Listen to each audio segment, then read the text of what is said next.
Booth target করে দিয়েছে। বাংলার কোন কোন বুথে ভোটার লিস্ট প্রথম দফায় সংশোধন করে অবৈধ ভোটার বাদ দিতে হবে তার পোটেনশিয়াল তালিকা প্রথম দফা 6টি লোকসভা কেন্দ্রের তালিকা দেওয়া হলো। ব্যারাকপুর লোকসভা কেন্দ্র, বীজপুর, বুথ নম্বর 76 থেকে 83, 97, মানে ম্যাক্সিমাম মতুয়া বেল্ট এবং হিন্দি স্পিকিং বেল্ট, ভাটপাড়া, জগদ্দল, নোয়াপাড়া, শ্রীরামপুর লোকসভার উত্তরপাড়া, শ্রীরামপুর, চাপদানি, হুগলি, চন্দননগর, চুচড়া সব পেয়ে গেছে। এবারে ছাড়া হবে না, এবারে ছাড়ার কোনো জায়গা নেই, নিশ্চিন্ত থাকুন। মমতা বন্দ্যোপাধ্যায়ের একটা বিষয় আছে, আমি 21-এ সময় পাইনি, আমি ডিসেম্বরে জয়েন করেছি।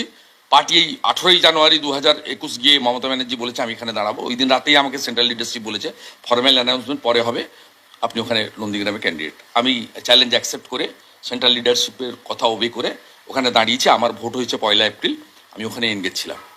এবারে সমস্ত বিজেপি নেতৃত্বকে একসঙ্গে নিয়ে, বাংলার মানুষকে একসঙ্গে নিয়ে, বিচার পরিবার, সনাতনীদের সবাইকে একসঙ্গে নিয়ে, বেকার যুবকদের, কৃষকদের, মহিলাদের একসঙ্গে নিয়ে আমরা সবাই মিলে ঐক্যবদ্ধভাবে আমরা এবারে একেবারে জিরো টলারেন্স।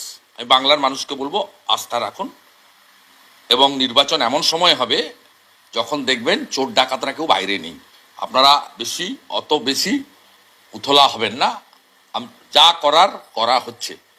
এবারে নো স্কোপ, কোনো স্কোপ দেওয়া হবে না। বলছি আপনি ভবানী